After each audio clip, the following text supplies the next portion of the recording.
Hello and welcome to Colred Plays Raid Shadow Legends. I am Colred. He is my editor, whose name is Sun. Thank you for joining us. So we have some exciting news, and in today's video, we're going to take you onto our Noob versus Pro accounts. And you know, it's 2024. It's a new year. It's 135 days into these accounts. There are some major milestones that are happening as we speak. And so it is time for a reckoning. It is time to determine who has won this battle of the Titans. Did the noob become the master, or has the pro retained his crown? Stick around if you want to find out. Son, you ready to go? I'm ready. Let's get started.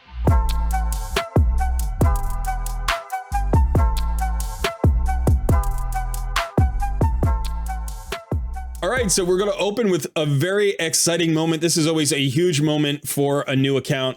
Son, why don't you tell us what's happening today? So if we go ahead and take a look at my missions tab, we have got Arbiter unlocked. She is ready and available. Ready and available. That's awesome, man. Congratulations. So it's day 135 today, but you actually had her available yesterday, and you have held her specifically for the CVC with the personal rewards. So it's actually double points this CVC for summoning champions. Yeah. So you're about to get a whole bunch of points and a great champion. This is fantastic. I think that, you know, the first time you've gotten Arbiter, right? This is your very first account. 134 days is a very respectable number. It's faster than I got my first Arbiter, absolutely. I think my first one was around 160 days. No, 180 days. 188 or something like that. So, you know, 45, 50 days faster than I got my first one. So very, very good job. Why don't we enjoy the moment? You ready to pull her? Yeah, we're ready. So yeah, kind of like you said, you know, it's CVC. We've got a whole bunch of extra points going on. You know, definitely made a couple of mistakes along the journey to Arbiter here. Probably could have done it a little bit quicker, but hey, you know, it's a learning journey. We've got Arbiter ready to go. I'm excited. We're ready to pull her. No fanfare here. Let's do it. Let's do it. Watch the point totals. There it is. Ooh, 40,000. Nice crisp. 40,000 points. And Arbiter is in the collection. Fantastic. Congratulations. You also got the next campaign, next mission already done. It's already done, yeah. And another one. And another one. Go. There we go. All right. So yeah, I'm really excited. Got Arbiter. Actually probably going to book her out pretty much right after this. So she's going straight to all the teams. Arena, PvE. It's going to be a good time. Well, yeah, that's a major milestone, and congratulations on that. So I thought we would just stick around on your account and kind of go over some of the highlights. So here we are at 135 days. You've got your Arbiter number 1. That's awesome. And your account is level 69, it looks like. So, you know, not that account level means that much. But it is sort of a representation of how much progress you put into your champions, because usually you get the most points from, you know, leveling up champions in campaign and 6-starring champions and stuff like that. So definitely, you've got a good measure of experience there. 1.3 million player power. So that's a nice number too. That's looking good. Why don't you go ahead and show us the roster, and let's take a look at how many 6-stars you have. Yes, let's actually take a quick look here. We'll pop out the whole roster. So I've got, what is that? 10, 16, 17, 18, 19. No, I think that's around 20. 20. Nice. 26 stars. 26 stars in just They're not level 60 yet, but yeah, they're here. Yeah. Count it up. Yeah, in 135 days. When you think about it, that's less than 7 days per 6-star. That's a 6-star a week. Yeah. That's impressive. That's a very fast pace for 6 stars. Out of the 6 stars, you have, looks like 2 Legos. Yeah, so I've got my Wukong, who of course which is exactly what, you know, when we started the Noob versus Pro series, that was our login reward. And then the main other legendary that I have pulled, which was my Brogni, absolute champion. He's pushed my account miles ahead of where it would be otherwise, I think. And then it looks like you're sitting on what's that? 14 epics at 6 stars. Mm-hmm. Not all of whom are leveled up. How many of them are fully booked? Ooh, that's a good question. I think we've got Geofane, Whisper, Taragi, Miscreated, Anchorite, and Haikatoon. I think those are the only ones that are fully booked, if I recall correctly. Deacon's not fully Oh, no, booked? Royal Guard is too. Oh, Deacon is as well. Yes. So both Deacon and Royal Guard are actually also fully booked. Yes, of course, Deacon is booked. He's the obvious one that's booked. So what are we looking at? 9 fully booked epics? Yeah. Wow. That's Four fantastic. Whispers fully booked. 6, 7, 8, 9. Yep. That sounds about right. And then you've got 3 6-star rares. Mm-hmm. I'm assuming they're all fully booked. Or maybe Fellhound is not booked yet. Fellhound is not booked, but he is getting booked in just a little bit because of the CBC. So he will be fully booked. Kale and Apothecary are fully booked. Then, of course, we have Armiger, fully booked by copies of Armiger. All right. So 20. Wow, that is that's a lot. Okay, let's go take a look at my account, see how my account's looking. All right, so as you can see, I am level 61. So you are almost 8 full levels, because I think you're 69 and 20%. I'm 61 and 30%. So definitely, I think, one of the drawbacks for me was just the amount of time playing 2 accounts. It could not put in the grind that you were putting in. Could not match your grind, man. Just wasn't. And it was like, I was trying for a while. But honestly, I think it was funny because when I was like 51, you were like 54 or something. You were like 3 levels ahead of me. And so in the period that I picked up my last 10 levels, you've picked up like 15 levels. So you're 50% faster than I am. And the levels get harder as you go. So it's more than 50%. You're really, I think I've been dropping off my activity and you've been ramping up your activity. My player power is approaching 1 million. It's 973K. So you're also, 30% more player power than I am. So let's go ahead and take a look at my champion list. Yeah. So I have 12 6-stars. So versus your 20. So there's a big difference. Now, I'm pretty happy with the 12 that I've actually taken to 6-star. My last 2 were, in fact, finally got my son Wukong going. And it's curious, I'm curious because this being a champion that we got right away on day 7, and you invested in right away, I'm wondering how much progress he held, because you actually turned him into your campaign farmer, and he got your campaign farm down to about 8 or 9 seconds for a long time. Whereas I am still running my starter champion, and my average clear is between like 18 and 23 seconds or something like that. So it takes me more than twice the amount of time to do a single campaign run. So there's something to be said about getting a fast campaign farmer early on, especially if that's a champion that you also use elsewhere. Like, I don't think making a dedicated campaign farmer is necessarily the goal. But if you have a Wukong and you can turn him into a sub 10 second campaign farmer, that's a huge difference, because I think one of the biggest differences between our accounts is the amount of work you did in champion training events and tournaments. Like, you got so many books from those, and I got very, very little comparatively. Yeah, and it was kind of interesting because I remember kind of right from the get-go listening to you talk about your main account and always saying that the biggest struggle is those legendary books. And I realized pretty early on that champion trainings are fantastic for that. They pretty much always give legendary books. So I said, well, I need more 6-stars. I'm gonna need way more legendary books than I can ever get my hands on. So I just hit all of the champion trainings, every last one of them maxed out. I think this very last champion training just a few days ago was the first one I didn't even touch. Um, and yeah, that just gave me a lot of experience account wise, a lot of additional 60s that I could use to progress, and it's given me a lot of books. So it's been really helpful to push.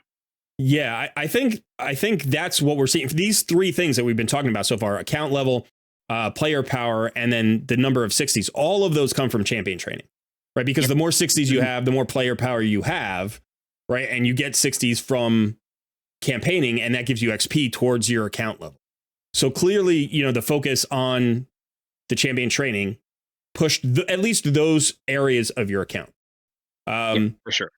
I will say, you know, one of the frustrations of this account for me, maybe the biggest frustration of this account for me has been the fact that I have not gotten an upgrade for Athel's gear in like 70 or 80 days. Like I haven't gotten a single piece of upgraded gear that I could put on her in 80 days.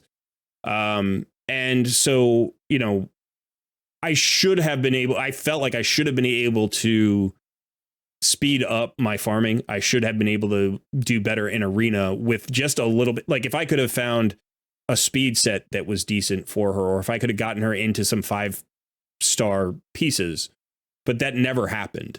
And that's really rare. That I've never really run an account more than maybe like 90 days where I haven't been able to upgrade my starter champion into like 5-star gear and just get them rolling. So as a result, my campaign farming was very slow, and because it was slow, I didn't enjoy it. It was just too tedious, and I didn't run it that much. I can understand that. Yeah. So that was definitely one thing. But another thing I think is you said you started to run a RSL helper. Yeah, so I have started to use RSL helper mainly just because I'm busy doing things, but you know, just let raid run in the background. Why not? Yeah. So so that's been helpful. Yeah, and how long have you been running RSL helper? That's a good question. Probably about a month, maybe a little bit longer. Okay. 4 to 6 weeks, somewhere around there. All right. So, I mean, you did most of this work manually, but now you've found a shortcut. And how are you liking it? Do you find that it's alleviating some of the burden in terms of playing time? It does help alleviate it a little bit, but I think realistically, and I don't really dig super deep into RSL and all of the functionality. It's more of it just hits the play button for me for a little bit, but you still end up going in there and switching everything around and you know selecting where you need to go and things like that. So it definitely helps, but Raid could probably use still a little bit less playtime here and there. Yeah, I'm sure it helps Even with RSL. Yeah. You could use a little bit of that. I'm sure it helps when you run out of auto battles. Like when you run out of your stack of auto battles, and then you're like, well, I could just use RSL and I don't have to manually click this thing. Yeah, I mean, I used it for a little while, like a little bit over a year ago, and I should start doing it again because one of the things that I found is like just when I run out of auto battles, I'll have the screen up on my other monitor, but I'll only click it like 5 or 6 times an hour. You know, because I'm doing so much, I just forget about it. So, okay. But anyway, so back to the champions here. I think definitely, so the pull of my account is absolutely the Georgian, right? Which is my latest pull. A massive pull for this account. Yeah. But I would definitely say, you know, I've gotten some pretty good pulls on this account. I think, you know, in terms of epics, it seemed like you had a little bit better luck with the epics, but I've done okay.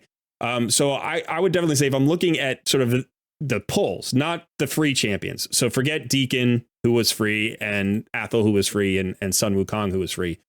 You know, when I think about this, like I pulled Artak, phenomenal, you know, all around carry. Another awesome pull. Right. My early game, like, carry was actually Runekeeper Dazzler, perfect champion at the perfect time. I was so excited when I got him. I needed him. And he's done incredible work for my account. Obviously, the early Cold Heart, this is actually one of the earliest Cold Hearts I've ever had and built. And she's actually done a really good job. I'm surprised at how versatile she is, because I usually think that she gets stronger as your account progresses. And that may actually still be true. She may continue to get stronger. But I found that having her on the roster just helped in so many places. And then I would say the Stag Knight's been nice. Like the Taragi the Frog's been nice. The Burn Giri was pretty nice. But maybe actually just having an early Frozen Banshee as like, okay, that's my clan boss damage dealer, and knowing that kind of simplified and streamlined things. But that leads us into sort of the clan boss situation, which we'll talk about in just a minute. So looking at your 20 champions, who do you think, like, who are the polls on your account that have been the most influential and you know, dominant? Yes. So most influential.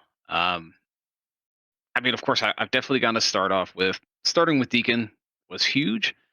Pulling Fane early, I think maybe I even though everybody told me how awesome she was, I didn't give her quite the credit due just because she's so squishy and couldn't really help me out in a lot of PvE content. Uh, but once we got her into Clan Boss, I mean, that was huge. Um, of course, Geomancer, I'd Yeah. say, but the Brogni Geo combo is just absolutely insane. I mean, no matter where I am, what I'm doing, I can bring those two in, and odds are I'm going to have good success there. Um, yeah, I would say those are probably the main pickups. Having an apothecary early was pretty darn huge. Yeah. Having that speed boost, having that heal, just build him fast, build him with crit, because then he can crit the heals, and that carried my team through a lot of early game progression that I just think without a solid healer like that wouldn't have been able to get through.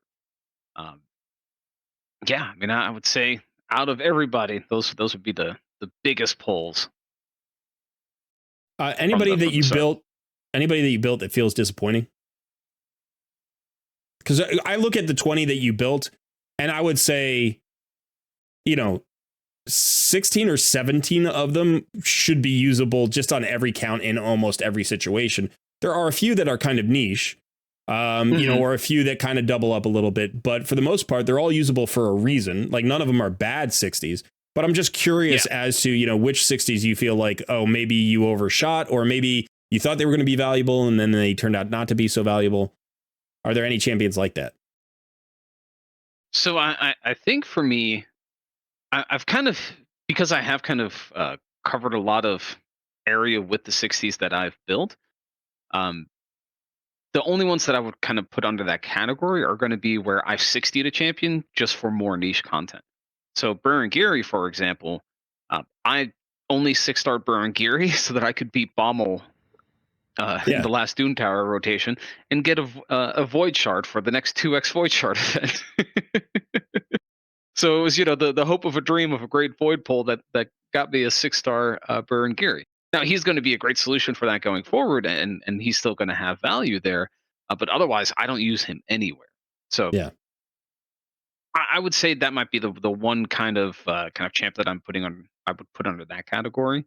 Caden is pretty similar. He's not fully ready to go yet, but he's going to be part of like Hydro teams and things of that nature. So kind of more just specific niche content rather than not to call Hydra niche, but just the 6 star specifically for one single thing rather than my full account progression. Right. Well, I think that's how accounts progress, right? Like you Yeah, get to the point where you need specific champions for specific things. Like Burn Geary, I mean, when you say, it's like, oh, I'm using him for his Bommel. It's like, yeah, great. You're using that one solves champion Bommel. and you've solved Yeah. Bommel. It's like that's a phenomenal champion, even if you use him nowhere else. And obviously, you will use him in faction crypts, and you may use him Yep. in, some other content like in Centranos.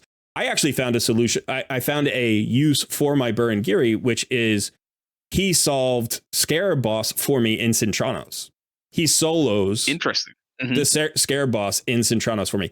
It took him 1,100 turns, but he did it. It took him like 25 minutes, but he did it solo. Um, and so, I think that you will find uses for any 6 stars you have, if they're good 6 stars. But I was just kind of curious as to what you're thinking. Because for instance, like you have Madame Saris there, who Hmm. really is her main goal is to be a buff stripper and a decreased defense champion. And you have Wukong, who was a free buff stripper, and you had Deacon, who was a free decreased defense champion. So Hmm. it's kind of interesting that you have her on the roster. But again, she's void affinity, so there's some value there because the others are both spirit affinity, and maybe she can do the job of two champions instead of just one champion. So you can definitely find spots for her. So where are you using her right now? Yeah. So Madam Sarah. So the plan is to bring her into the arena, and it kind of falls back to another thing I've heard you say over time, and that is when you're talking about your champions and you're saying, I have a champion locked in this specific type of content, and I want to get them out and move them somewhere else. And so I'm starting to see a lot more value in that, where I have champions. For example, right now I have a Speed 2 to Rita team, But Madame Saris can do the job of two of those champions and free them up to go into other areas where I could potentially get a little bit more value out of them. So having the Madame Saris at 60, replacing the Deacon, replacing the decreased defense, doing the buff strip, potentially get another nuker in there, unlock a little bit more for my Wukong, maybe for Hydra or something like that. Um, yeah, it just kind of gives that additional flexibility when there are champions that really do fit specific roles really well, and kind of opens up the rest of your roster. Take them elsewhere. Yeah, that's great. Cool. All right, so those are the rosters. But let's take a look at some of the other places. Let's take a look at some of the progression areas that we've gone into in the game. So why don't we start with the dungeons, because that's sort of the basic game, right? That's where the game is. So why don't we start with the dungeons? So how far have you progressed in each of the dungeons? So if we're looking at the base dungeons, of course, Minotaur, we've got that at 15. That's all set. I haven't done any major push in Ice Golem in probably a month and a half or so. It's not my favorite place to be. So we're stage 22 there. Spider's Den, we've got it all the way to 25, starting to move into hard. Dragon Slayer, same thing, 25, starting to move into hard. And then for Fire Knight's Castle, we're at 22 right now. The shield is getting pretty big, hard to break. So Yeah. Have you broken into Sand Devil's Necropolis or Phantom Shogun's Grove at all? I have. So just for the advanced quests that you get every now and then, I've got it pushed high enough to where I can, do 5 or 6 runs and at least get through those advanced quests. So for Sand Devils, we're on stage 6, and for Phantom Shoguns, we're on stage 10. Okay, wow, stage 10. Mm-hmm. All right, that's cool. So you are definitely ahead of me in terms of the dungeons by a little bit, not a ton. I think, like you said, you cleared all of the keeps. We've both cleared all of the keeps, so that's gone. All the keeps are done. How's your Iron Twins going? Iron Twins is on stage 11, or maybe 1 or 2 higher for pretty much all affinities. Okay. All right. Yeah. So if we swap over to mine, we're pretty close in Ice Golems. I think you were 22 and I'm at 21. I haven't tried it in a while. I don't care about this dungeon at all. Yeah, me neither. So I don't even know how far I could push it if I tried. Yep. I've gotten to 20 and that's what I need to farm for tournaments. So I've just kind of left it there. Spider's Den, I actually think I cleared 25 a few days before you did. I had RTAC, and I know you had to wait a little while. So that definitely was a faster dungeon for me. Dragons, same thing as you, stage 25, no problem. Fire Knight's Castle, I haven't pushed it in a while. Again, I did the same thing where I hit 20 and I just kind of stopped. I assume now that I could push this a little bit more, but I've actually been focused in other areas. I've been focused specifically on Arena for the most part because of the Georgian pull, and also because, I've just needed progress there. So we'll talk about that in just a moment. And then in terms of Sand Devil's Necropolis, we're in the same spot, stage 5. I didn't even think about Phantom Shogun. Like I haven't even tried it. I don't even know what I could do. I have no idea how far I could push. Part of this, I think, is just a matter of playing time. Like, when I'm trying desperately every day to just complete my dailies and my advanced quests, like finding time to go into something like Shogun's Grove is been a bridge too far for me most of the time. In fact, all of the time, because I haven't even done it once. So it feels like from a dungeon standpoint, what's interesting is pretty similar results, vastly different rosters. 20 6-stars versus 12 6-stars. But yet we've found solutions within those pools of champions to complete basically relatively closely the same stages of dungeons, which I think firmly puts us into the mid game at this point. Right. Like we feel like we've definitely entered the mid game. We've been here for several weeks at this point. But yeah, we were just talking about Arena, and I think that's another place to look at, right? So if we go into my Great Hall, you can see, one of the things about your getting the Arbiter is that we know that you've got a level 10 area bonus now, and I do not. Yeah. And one of the things that happened was I stalled out in Gold 2 pretty hard, and I couldn't progress. And again, this is sort of a similar thing where I didn't push my Wukong. I didn't get any upgrades on my Athel to like make her a more hard hitting arena nuker, which would have helped. And so I had to wait for something to happen. I got my Georgiad, and I was hovering between gold 2 and gold 3. And in one day, since he's not even 24 hours since he's been level 60, I've gotten gold 4. I got gold 4 today, like instantly. And so if we go into arena right now, you can see I must have lost a battle. I'm just barely in gold 4, but it happened in like a day. You know, I went from just at the cusp of gold 3 all the way through gold 3 in basically one day. But in the meantime, you've been in gold 5 for a little bit, haven't you? I've been in gold 5 for probably 3 to 4 weeks now. No. And yeah. 3 to 4 weeks. Yeah, I've been in gold 5 for a good little minute. Okay. I didn't think it was that long ago. Let's go ahead and check out your team. My arena team has been going for a good couple of weeks now. They were actually weaker than this when they got me to gold 5. But they're just a speed tuned arena team. I've got my apothecary going around 276. He leads into Deacon. Deacon leads into Hofferys with the attack increase. Sun Wukong A2. Bob's your uncle gold 5. That's how it happened. So Sun Wukong is your nuker. Yeah. And you've got a decreased defense and an increased attack, and you just have 2 turn meter fillers. So it's the classic go first arena build. Hofferys is an interesting choice, right? Because this is not a champion we've typically talked about in terms of increased attack, but he's a good champion to build for faction crypts. And so do you have him? You don't even have him built. He's a 4-star level 24 Cole. That's where the power is missing. So that's why you have 106k power, because realistically you have like 140k power if you had built him out, but you're just sitting on the 106. They were less than 100k when I got to gold 5. So the thing is, the only other increased attack that I have is, or at least at the time, was Brogni, who's part of my clan boss team. So I couldn't speed tune him for the arena team. Yeah. So that's why the Hofferys is there. Yeah. But that just goes to show you know, something that I've been saying ever since we started this channel, which is like, you don't need stats necessarily on everybody. You just need them to do their job, right? And Hofferys is fast enough to do his job. Who cares what level he is? Because his entire job is to get an increased attack on the team. One thing. Increased attack for my Wukong. That's it. And that also shows you the power of the speed tune, because it's like you have the apothecary who's got the turn meter boost. You've got the deacon who's got the turn meter boost. You've got the drop defense. And now you've got your nuker there who's also a buff stripper. So he does the all-in-one job. And that just goes to show you yet more power from Sun Wukong. This started off, we called this was the Noob versus Pro Sun Wukong free-to-play challenge. That's what we started it because of this champion, because he shares a name with you and you were excited to play with him. And we were like, this is perfect. We'll just start on day 1 of his release.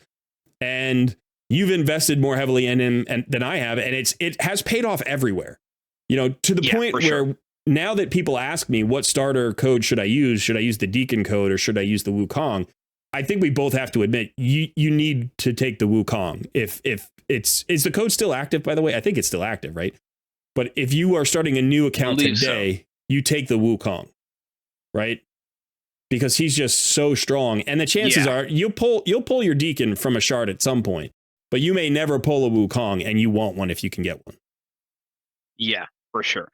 Yeah. I mean, he's just, you know, he's got great damage. He's got the debuff.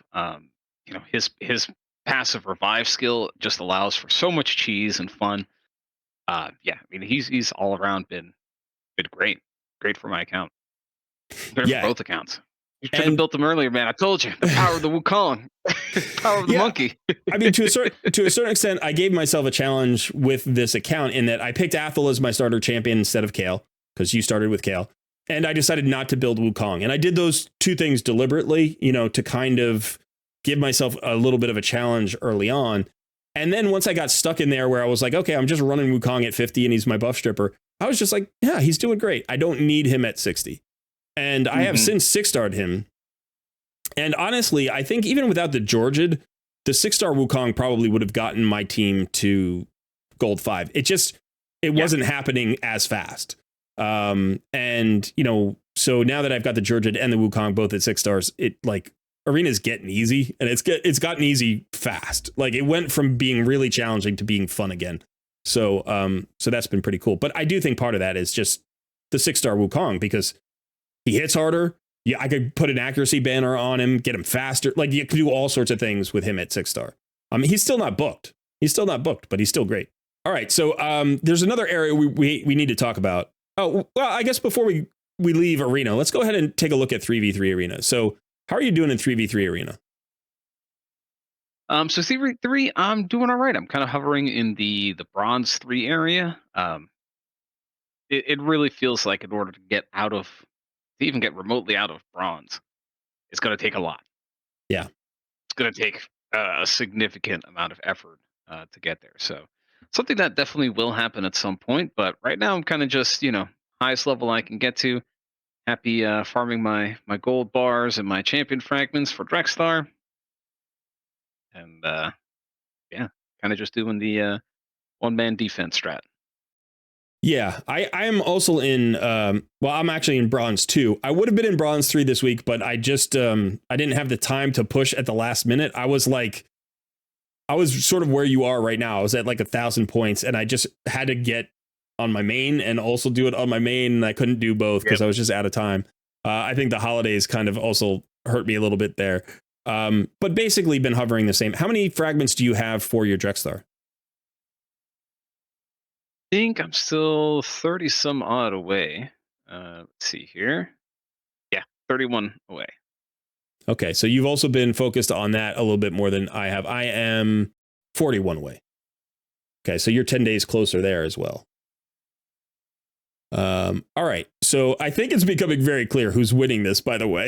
Every time we go to a place, it's like, Coles, what's going on, man?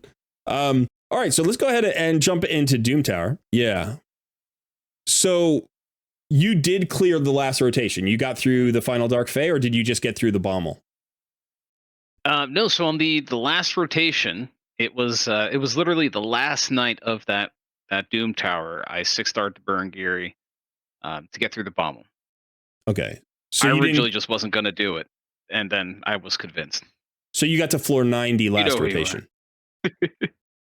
Yeah, I got to floor 90. If I recall correctly, Bommel was the first Doom Tower that we started on as well. It was, yes. Which was just an absolute nightmare. Neither one of us got past floor 9. Yeah. I couldn't get past it. And then we had the second rotation. And then I don't think it was the second rotation that I cleared, but by the third one I'd cleared it. And then by the time we came back around to Bommel, that just wasn't happening. So we are currently in rotation number 5 for these accounts. Right. Because we started on Burngiri, and we started on Bommel, and Bommel was also the last one. So Bommel was first and Bommel was 4th. And so this is the 5th one, right? So you cleared normal on the 3rd rotation, which was the Eternal Dragon. Yeah. Mm-hmm. Yeah. Okay. And I didn't. I got stuck on, I forget which boss it was. I think it was Griffin Boss. Maybe it was Griffin Boss. I got stuck on like floor 90 or 100 or something like that, and I didn't clear that. But then I cleared Dark Fae. You did, yeah. And you didn't clear Dark Fae. So as far as Doom Tower is concerned, now you've actually completed this Doom Tower. I'm still 11 floors away because I've missed a couple of days in terms of keys. But I will clear this one as well. I'm not too worried about it. So it feels like sure. Doom Tower at the moment is a tie. But I would say, one of the things about Doom Tower that is definitely in your favor is that you have more champions, which means potentially more access to secret rooms and more access to, solutions for tricky bosses, like as we go up into Doom Tower Hard. Neither one of us has been able to push Doom Tower Hard very much. But once we start kind of collecting the gear necessary to do so, I think you're going to be pushing faster than I will be in Doom Tower Hard. But so far, I've been able to hang with you. So that's good. I feel pretty good about my Doom Tower success here. Yeah. And I think I really could have pushed harder on the last rotation of Doom Tower, but I was just kind of reticent to bring Burn Gear to 6 star. I did feel like doing that could potentially be wasteful of a 6 star. In the long run, I don't really feel that way. I'm glad that I did it. Yeah. And now I kind of wish I'd done it sooner. Yeah. But hey, you live and you learn. It was worth it. And yeah, I think Doom Tower we've both done really well, all things considered. I think that I've cleared this faster than I've probably ever cleared a Doom Tower. I've never gotten a Doom Tower down in under like 90 days before, whatever it was. It was a little bit more than 90 days. It was like 105 days or something. But yeah, I've never done a Doom Tower normal that fast before. And I'll be honest, it wasn't as hard as I expected it to be. Not because I think that it isn't a challenge. I think it is a challenge. But I was so focused on composition building on this account and making sure that I built my teams the right way and built my champions the right way. I wasn't getting distracted by polls and stuff like that, that it just felt like I had a good team for clearing waves. I had a good team for bosses. I did build my Burn Geary very specifically, and I knew I wanted to because having done this long enough, like having a single champion as a solution to a Doom Tower boss is actually a cheap investment. It's an incredibly cheap investment. So like you were like, I didn't really want to bring him up to 60 just for a Bommel. I'm like, you do. Yeah, you absolutely that's the hindsight is 2020 moment right there. Right. And not only that, but the great thing is the next time Bommel comes around, you know that you're clearing He's still there. the entire normal tower. Plus, he's probably going to be your solution for the first couple of Bommels in the hard, stages. Now, you might have to upgrade his gear. You might not be there quite yet, but you've got a little while to do it. You've got 6 weeks to get some more gear to put on him. And just having him in the back pocket is nice. And I have found more uses for him, like I mentioned before. So I think you'll be happy that you have him. But that's a cheap solution. And I think the longer you play this account, the more you'll be happy to find one champion solutions to anything. If you're just like, oh, yeah, if this one champion solves Spider for me, great. If this one champion solves, this thing for me, great. Like, that's awesome. I will turn that into a 6-star today and solve that problem. So, all right. So that's Doom Tower. Let's go look at some faction crypts. Now, the funny thing is, I know what's going to happen here. You're going to crush me at faction crypts because obviously you have more 6-stars, right? So that's just going to happen. But the best thing about this to me is I think this was the area where I made a video and I taught a method for this. And remember, there was a little bit of buildup. I was talking about it in streams. I'm like, I got a great method for faction crypts. Mm-hmm. And it works really, really well. And people are like, what is it? Give us the secrets. We want this. I was like, no, I can't release it. I can't let you know yet. I gotta make a video on it. And I made the video. And as soon as you saw the video, you started doing it. And you've just crushed faction crypts ever since. And like, and the thing about it is like, you obviously adapted the system, like you made it your own and you put your own spin on it and tweaks on it and stuff like that. But there is a power to the way that we started faction crypts, and it shows up all over your account because the better you do here, first of all, like I'm looking at you've got this track of rewards right here, and you've gotten shards and books and stuff from that, but you also get the glyphs and you get the forge materials and all that stuff. So right now, right now, why don't you just show us all of the crypts? Where's your furthest crypt? How far have you pushed your furthest crypt? So the furthest I think right now has got to be the Dark Elves, just because that is, I think, actually where I have the most 60s right now. I've got Ceres, Caden, Kale, Sylar, and I think maybe one more. So they're getting some real moves going there. That and Skinwalkers are probably my second best right now. So your starter champion in Wukong. My starter champion in Wukong, exactly. Yeah, which makes sense. That and the dwarfs. They're Brogby and Geo are doing some work over there. There you go. Yeah, right. Exactly. It just the ones that make the most sense. But yeah, I mean, and people will be able to find the video on the channel. But yeah, I think that was kind of another thing that set us apart a little bit was I really focused quite heavily on the faction war side of things. And that extends to, I mean, my entire vault is just I've got a 5-man team for every faction that I build. Right. Everybody is geared. Everybody's at least minimum level 40. And every time I get a better champion, the worst one is out the door, and the new one is coming in, getting leveled and getting geared, and going right back into the factions.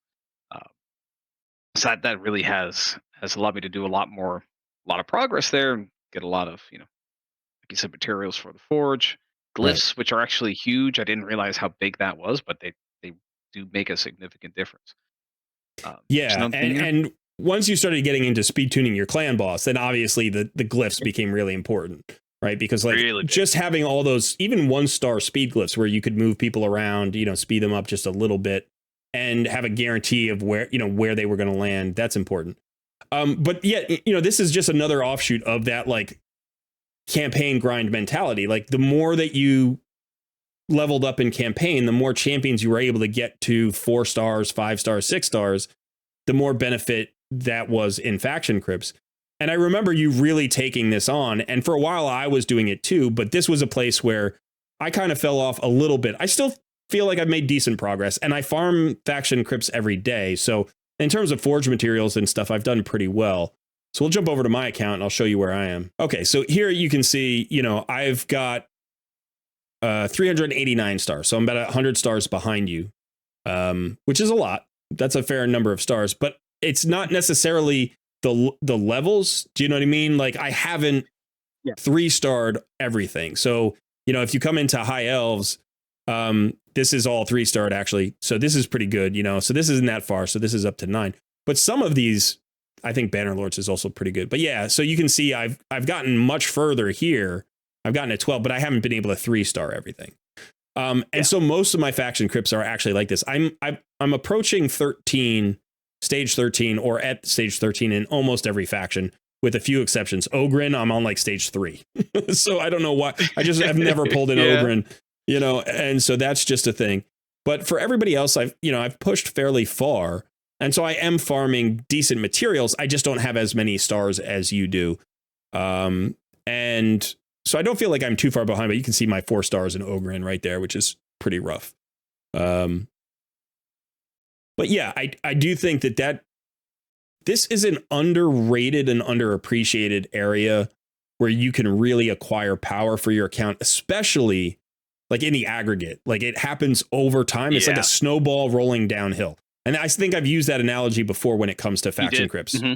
It's like it starts off small and you don't necessarily notice how it's adding mass, but eventually like it gets faster and faster and faster, because the more faction crypts you can complete, the more forge materials you get, the more gear you can get from the forge, the more you can spread that onto other teams to help you in dungeons and all the other places where, you're getting power. And it all starts here.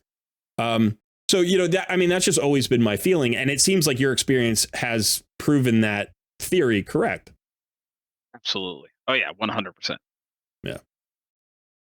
All right. So we got a couple other places to look at. You have anything else with faction crypts before we move on? No, I think you really hit it on the nose. I mean, faction crypts, I also underestimated early on how important it was. And once I started to see the power, especially just getting some decent perception gear early on, makes a huge difference. It's so hard to get good gear. And really, and this is another thing I've learned over time, now that I've started to become a lot more selective with my gear, it's a quantity game. You just need large tons of gear to get the few quality pieces that you're going to, the few quality pieces that you're going to find. So just to get that ball rolling early, it makes a huge difference over the lifetime of your account. Absolutely.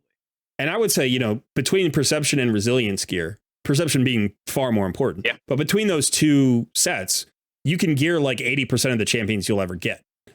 You know what I mean? Absolutely. Because there are some like damage dealing champions you want in Savage or you want in something else, but like for the time being, you can use those two sets on 80% of the champions in the game and have them be pretty effective. And the drop rates are so much better from the Forge. Like if you go to the Forge, and you just talk about like you go to the chances here, without a charm, if you're getting 5 and 6 star pulls, right, you've got a 25% chance of a 6 star. with a charm, it's 50% chance of a 6-star. And then you go down to the rarities, and it's like you can get, a 15% chance of a legendary. So when you're thinking about that, it's like 1 out of every 12 or 13 something. 1 out of every 13 pieces will be a legendary 6-star. That's really good. That's a really good drop rate compared to the dungeons. So, it's not just that you like you were saying, and it's a quantity game, but it's not just that you're getting a lot of gear. It's also that you're getting a better drop rate than you get from dungeons until you progress very far in the dungeons. So yeah, it's incredibly powerful to get in there, and watching you grind it really hard, I was like, wow, he's going for it. And the gear on your account is actually pretty respectable. Like, it's not where it needs to be for like hard Doom Tower, but hard Doom Tower is hard content. And you're collecting the pieces. You have pieces now on your account that you will keep forever. And that wasn't true 60 days in. 60 days in, you had like 2 pieces, and now you've got dozens of pieces. So all right. Sure. All right. So where else do we have to look in terms of progress? Well, we have to look at some of the big fights. We have to look at Hydra clan boss. So neither one of us has focused too heavily on Hydra, and you are starting to do that right now, correct? Yeah, I've been running normal Hydra for probably about a month now. Clearing the top chest. So on normal, you've been able to clear the top chest for 4 weeks. Probably another week or 2 on top of that, but somewhere around there. Okay. So I think I cleared the first chest like a week or 2 before you cleared a chest. But since then, I have not focused on it at all, and I have not advanced past, I think, the second chest. I think the most I've gotten is like 2.5 million. So I have not gotten to the top chest yet. Now, obviously, Brogny's huge there, and Geo's huge there, right? Like, those are big champions for your team. Why don't you go ahead and show us? Do you have your Hydra team? Have you done your key yet? Yes, this is the current Hydra team. I mean, like you said, we've got the Brogny, we've got the Geo in there. This is actually a little bit of an interesting rotation, just because of the heads. I wish I knew them off the top of my head what they're called. There's the one that puts out the poison cloud, and then the one that cleanses.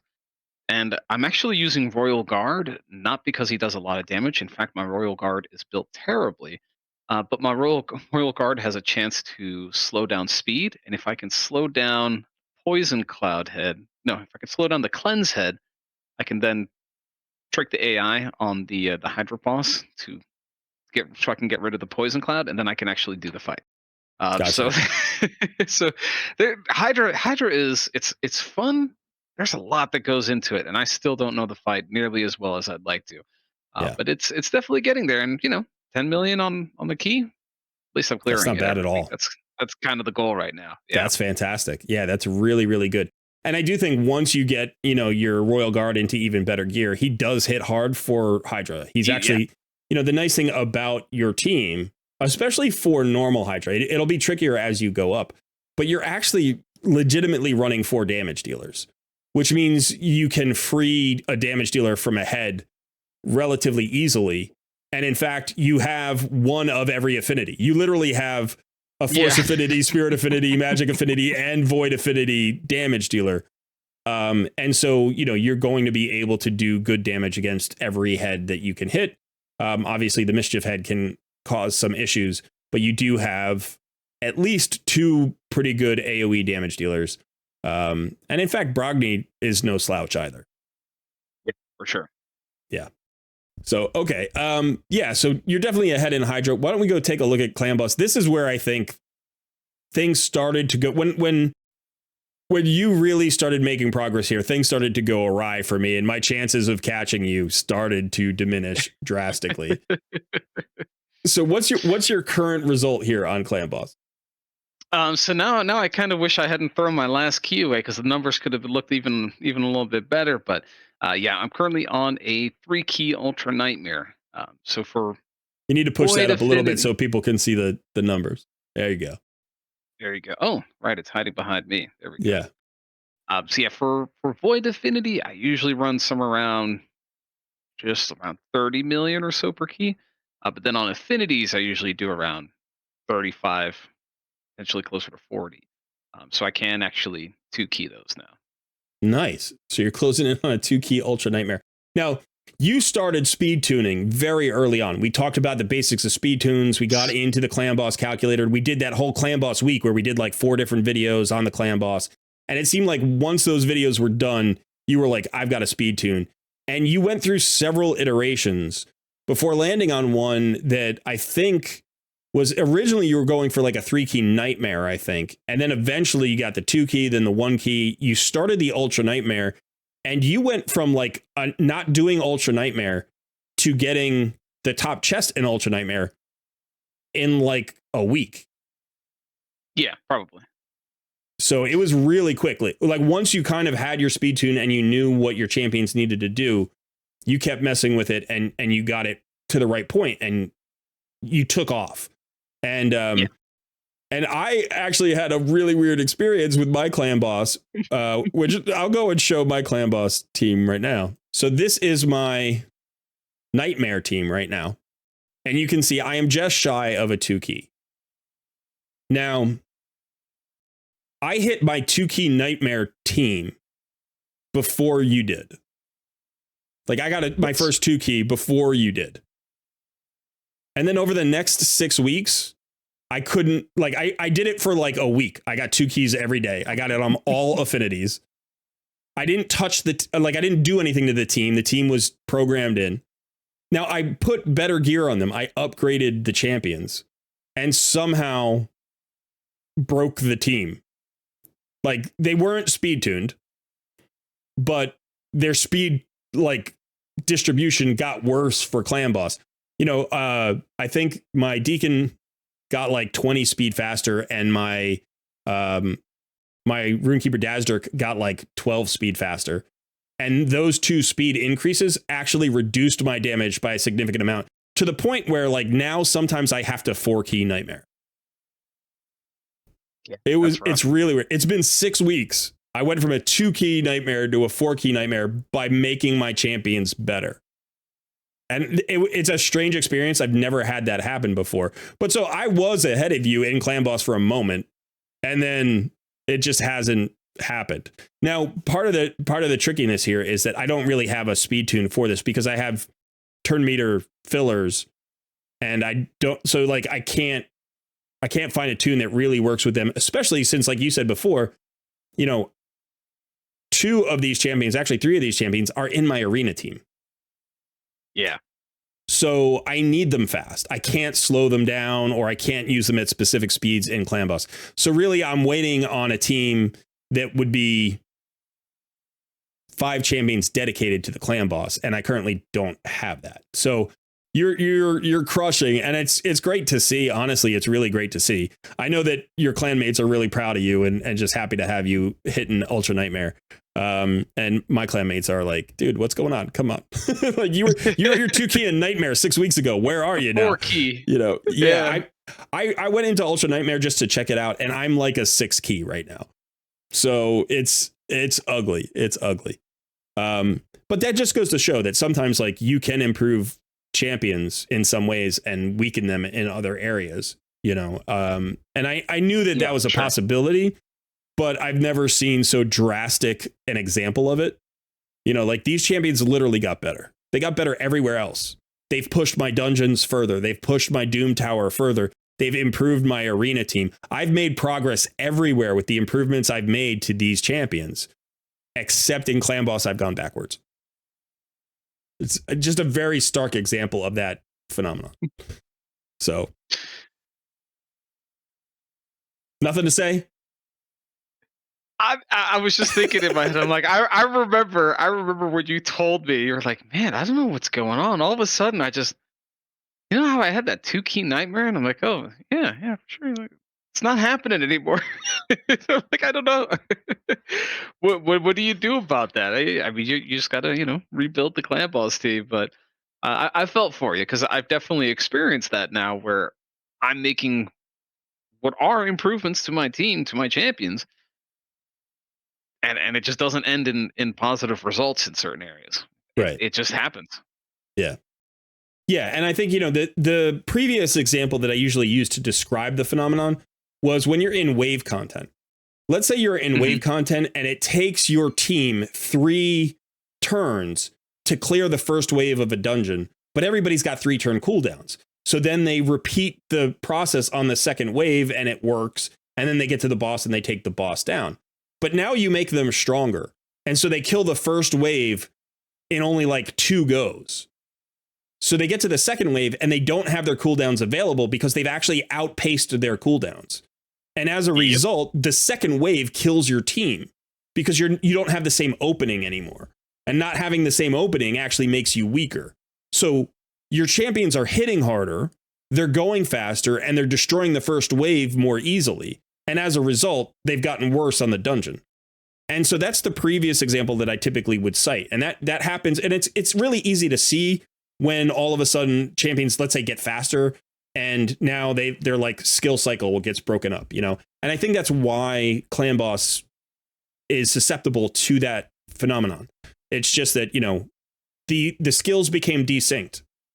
And so the advantageous rotation that was happening before is now not happening. And in fact, a bad one, like a disadvantageous it's getting worse. one is happening, you know? So whatever, you know, it wasn't intentional. It wasn't by design. It's just the luck of what stats I landed on. But it's been pretty rough to see because I really thought the way I was progressing, I was like, oh, I'm going to be in Ultra Nightmare pretty soon. I think I'm going to be able to 1-key Nightmare pretty soon. And in fact, I went from improving my team to drastically like hurting my team. And so just kind of interesting. Something to watch out there. Now, if I had more time to spend in the Clan Boss calculator and build more champions and stuff like that, I'm sure I could solve the problem. Because as you've seen, there is a huge power to speed tuning. Absolutely, 100%. Yeah. I mean, I went through that whole journey, you know, kind of like you said earlier, and I created my first speed tune, and that was starting to get on its way, and then moved on to like a crazy 2-1 tune, but really I just didn't have the gear for it, so that completely fell apart, crushed my Clan Boss team. Then I finally landed on the current tune, and once you get that well-oiled machine, it just chugs along, and now 3-key, potentially 2-key Ultra Nightmare, and it still has room for improvement. Yeah. How many hours do you think you spent with the Clan Boss calculator all told to get to this point? All told in the Clan Boss calculator, at least 20 to 30 hours. Yeah, that feels about right to me. Yeah. I would say to get my first successful tune. In there nonstop, just tweaking it and figuring it out. And for every solution that you find, there's another minor problem that crops up. There's another optimization that you find. Then you put it to test, you know, in real world. And you're like, it doesn't quite work the way I think it does. Yeah, at least 20 to 30, if not more. How long, you know, like over how many days, how many weeks do you think that was that you put in that 20 to 30 hours? I would say going hard at it, probably like 2 or 3 weeks. Yeah. Okay. Where every night I was putting in a couple hours. Yeah. And that was partially because I was building it from scratch. So I was doing the theoretical before I even had the champions fully ready to go, and it took time to build everybody. Right. But once I got to that point, I started testing. Things start falling apart, and you're like, what do I do now? You just go back in, and you gotta kind of just push through and grind through. Right. Yeah, and I would say, you know, that's probably how long it took me to put my first together. I think I probably spent somewhere in the 10 to 12 hour range to put together my first speed tuned Clan Boss team that actually worked, like the speed tune worked. Do you know what I mean? Mm-hmm. Not that it got me progress. I'm just saying it worked. Like, you know, going in and tweaking the champions and making the mistakes and redoing masteries and like realizing, oh, I have the wrong, you know, like I have the wrong masteries or I have the wrong skills or I forgot to put Lore of Steel into the calculator and that messed up the speed by 1 speed and that was enough to throw it off and all that stuff. And then finally I got the speed tune to work and I did the man eater budget unkillable. And in fact, my damage went down from my untuned speed tune, you know, or my untuned Clan Boss team. Yep.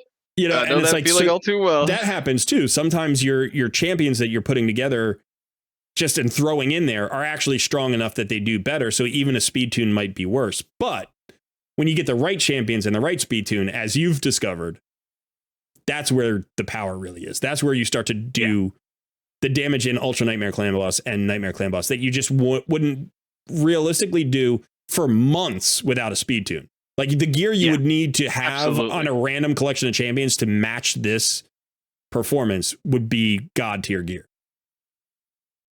And that's actually part of like when I said earlier, I wish I hadn't wasted my last key before we got to this point. It's actually because I wanted to test it. I wanted to see what would happen if I just didn't adjust their skill rotation. Yeah.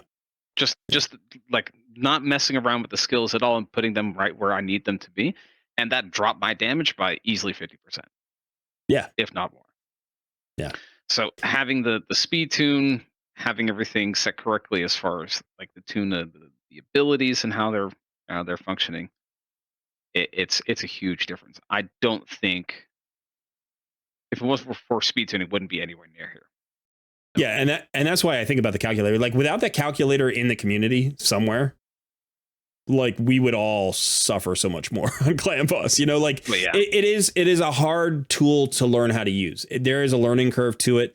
It's not naturally appealing. Most people look at it and it's kind of daunting and confusing. And I know that you felt the same way. I love that stuff.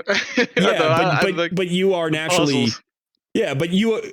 you're naturally drawn to that kind of stuff. But the first few times you looked at it, you're like, it's chaos. It's just, it's I have it's no just idea, color no vomit, idea what's going on the screen. Yeah, absolutely.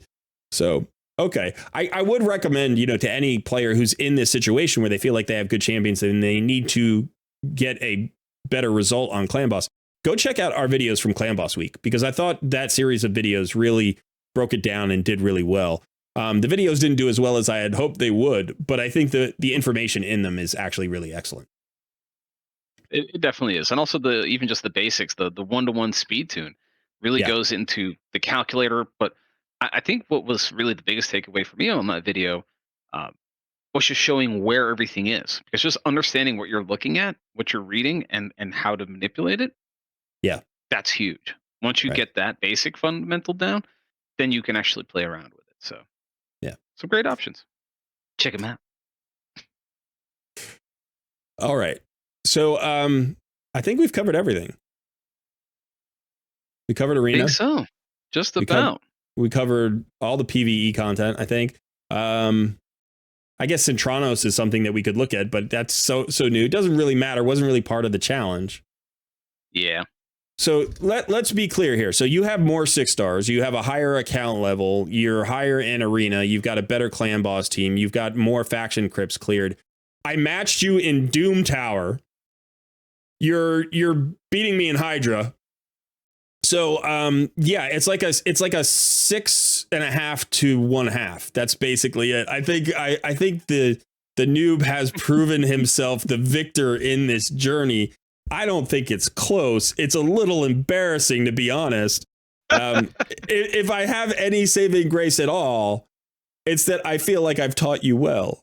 There you go. I want to rest my hat on the fact that my protege has decided to come out here swinging and crush this game.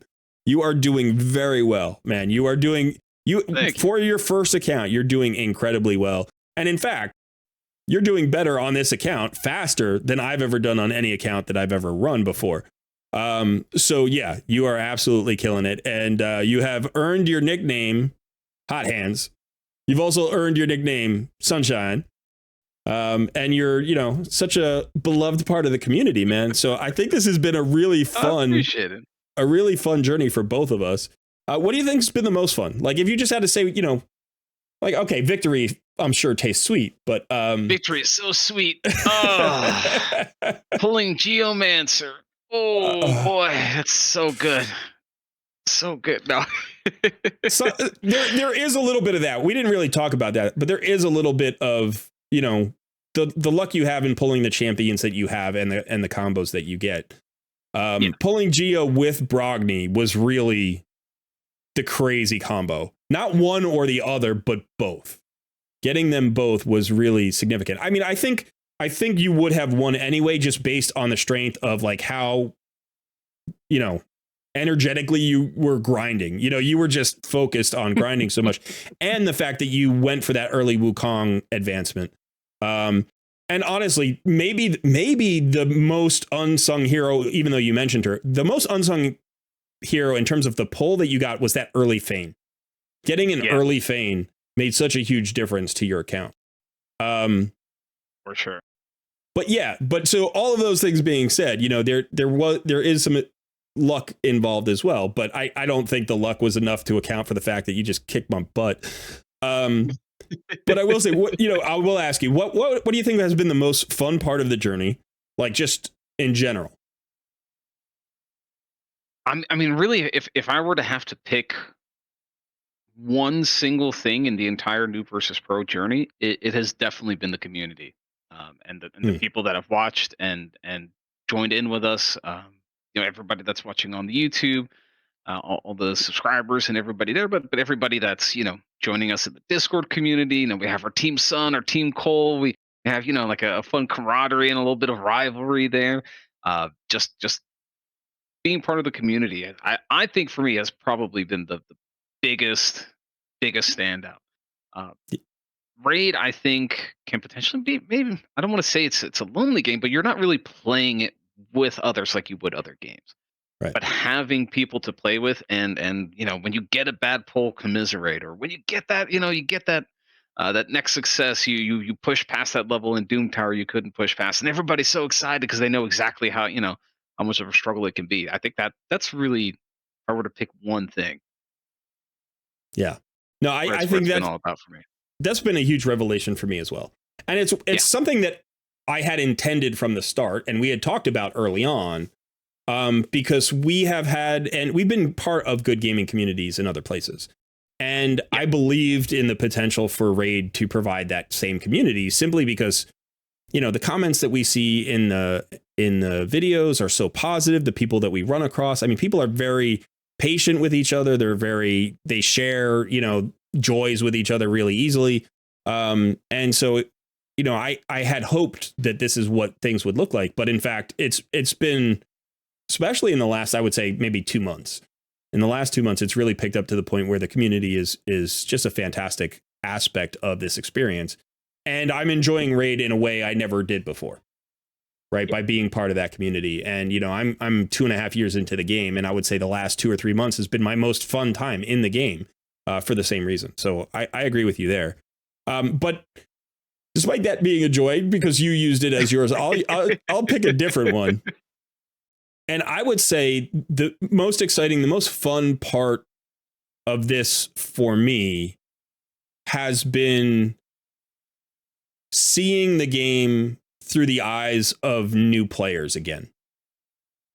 So not just you, although you specifically, because we talk so much, we talk every day, obviously, but through all the people who have become involved in Noob versus Pro, who have watched the live streams, who, watch the videos, who are in the Discord community or asking questions. I've learned an incredible amount with this experience. I would say I learned as much playing this account over the last 135 days as I've learned like anywhere else in the game, outside of like the crazy amount of hours I've spent on my main account. My main account is where I learned the game. That's where all the content for the videos comes from. Like that's where the knowledge was built.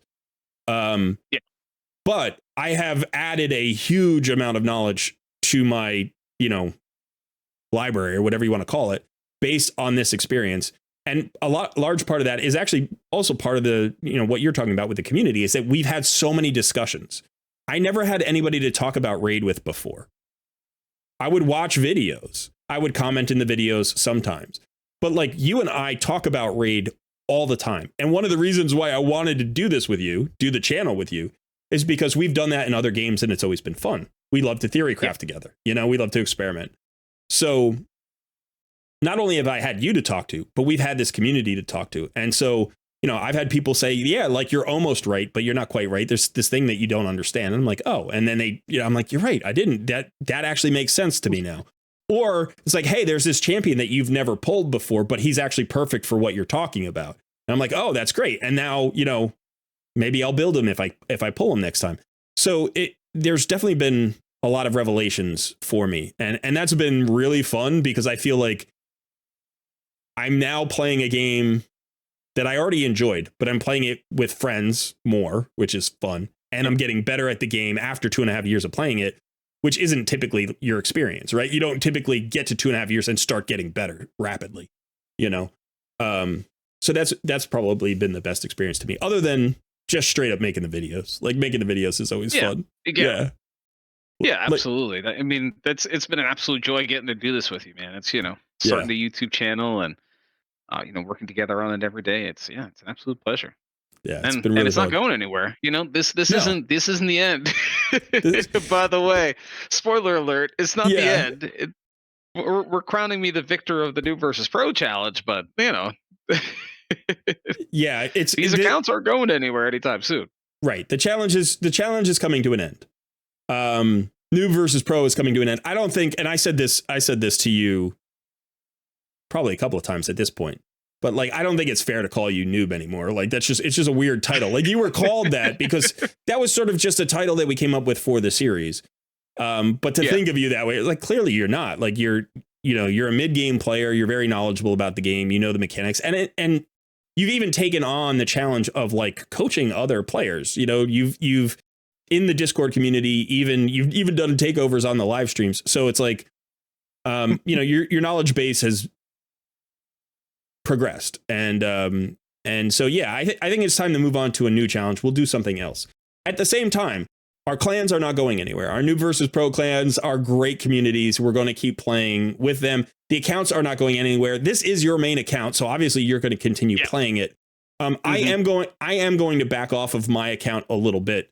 I am finding a lot of joy in the account. I like the account. I want to mess around with Georgia. I want to solve this clan boss problem. Like I'm excited by the challenges.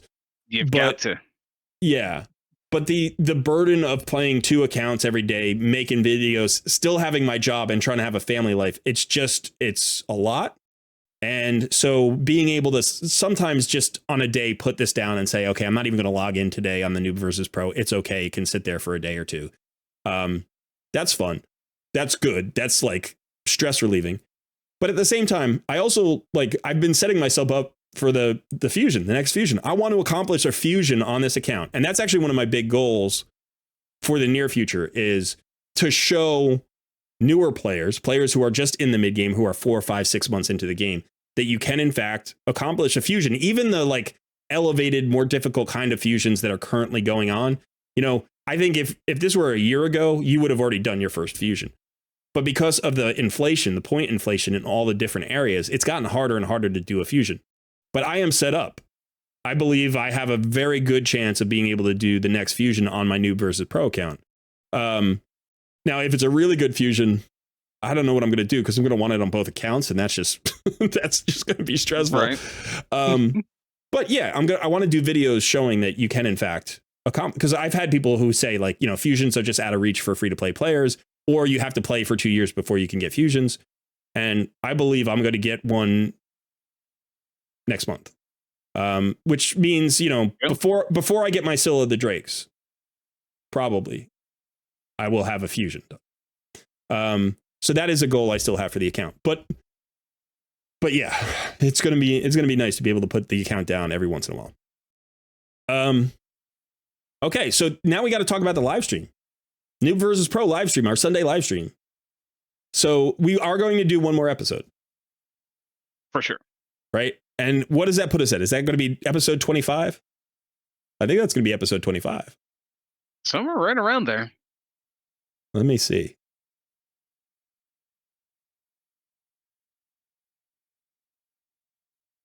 Yeah, it'll be episode 25, 139 days. I did not think we would go 25 episodes when I conceived of this idea. It didn't occur to me that we would do 25 of these things, 25 live streams. We're talking about over 100 hours of Noob versus Pro live streams. Easily. Yeah. Yeah. Now we really enjoy being on stream together. In fact, I think episode 24 was one of the best episodes we've ever done. I had a lot of fun during that episode. Yeah, me too. So if you haven't watched episode 24 yet, go ahead and check it out. We got into a big debate about boxes. It was very fun.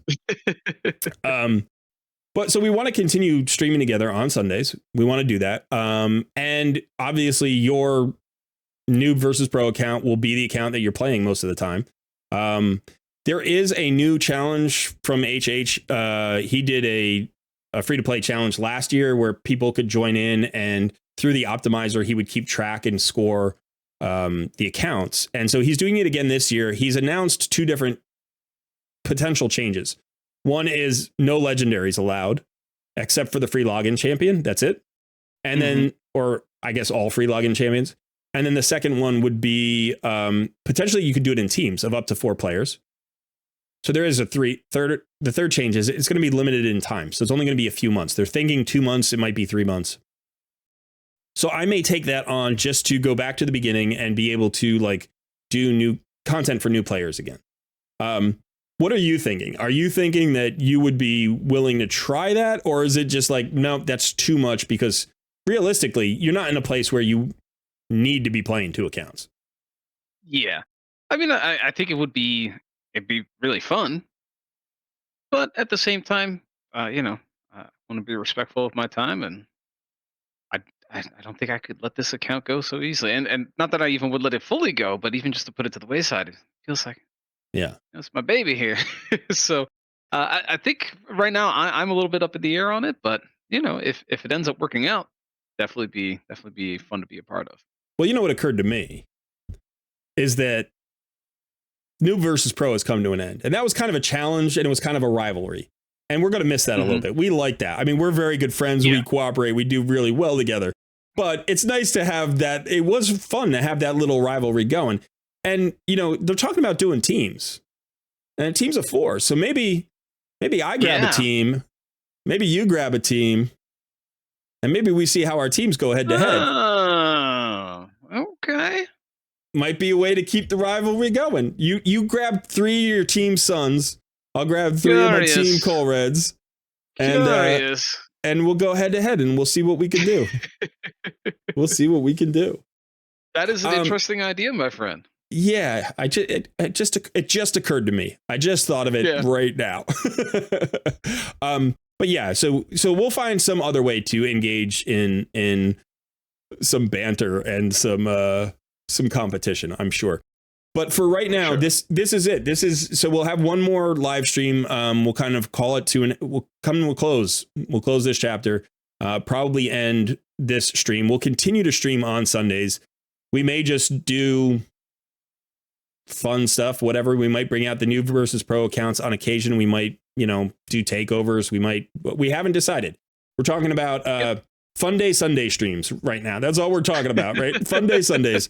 So we'll see what happens. Everybody's been asking for a Sun stream, so maybe we'll do one of those once in a blue moon. Yeah, we'll do a Sun stream on Sundays.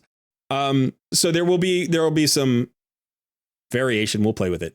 But for right now, I think this is the end of the Noob versus Pro. It's not fair to call him Noob anymore. He is now Champ. We're going to call him Champ. So we're going to call him Hot Hands. We're going to call him Champ. And as always, he is Sun. So congratulations, my friend. You did a wonderful job. I'm proud of you. Oh, thank you, man. It's been a pleasure to go on this journey with you. It absolutely has. Yeah. All right. Now we didn't talk about a prize. We don't know what there is. We didn't do a bet or a forfeit or anything. So it's not like I have to, run through the town square wearing a dress or something. But yeah, we could think about that. So this is what I'd like from you guys today, the viewers. Put in the comments below, what do you think should be Sun's prize? I'm curious to see, and I'm looking for serious suggestions here. You're so really, I know there are going to be some non-serious suggestions. Yeah, but legitimately, what should be the prize for winning the Noob versus Pro? Should we give him a new title? Should we call him Champ? Should we call him something else? Should we add something to the Discord? Should we do a kind of video? Should what do we want to do? I don't know. So I'm looking to the community for some answers. So let us know in the comments below. What do you think Sun's prize should be? Because he's definitely earned it. But that is it. That is it for the Noob versus Pro account. you are likely to see some videos on the Noob versus Pro, my Noob versus Pro account every once in a while, because I do enjoy this roster and there's some stuff that we can share. But you may not see it as much as normal. And so, you know, more content from my main account. We'll break out your account every once in a while. I honestly don't know what I'm going to do with my account, but I want to do that fusion and then we'll see what happens. I want to get Arbiter if I can, but yeah. So anything else? Anything that we need to share? Any last news? No, I think we really covered it. It's yeah, like I said, it's been really fun. It's been you know, it's going to be ongoing. I'm still going to be playing the account. Nothing else is changing. We're just you know, planting my victory flag here. The noob has become the master. I do have one idea. I have one idea for your prize. I'm gonna keep it. Yeah, I'm gonna keep it secret, but I do have an idea. Oh, okay. There's good. Yeah, I just had a really good idea. I hope it's it just occurred to me. Hat now. Oh, that's a good idea too. That's a good idea too. But no, I have an idea. What at least one thing we're gonna do. I mean, I still want the comments because we're probably gonna have to do more than one thing. But all right, so that is it for us today. Thanks so much for hanging out. This has been a long video. I hope you enjoyed it. I hope you've enjoyed the Noob versus Pro series. I hope you stick around. Don't forget to click the like button, subscribe to the channel if you haven't already, and consider joining our Discord community. Thanks so much for hanging out. I have been Colred. He has been Sun. This has been Noob versus Pro. We've got one more episode. Come join us on Sunday at 11 a.m. Eastern time. We will see you there, and we will send this thing off with a bang. Yeah, and we will see you then. Have a good one, everybody. That's what I was waiting for.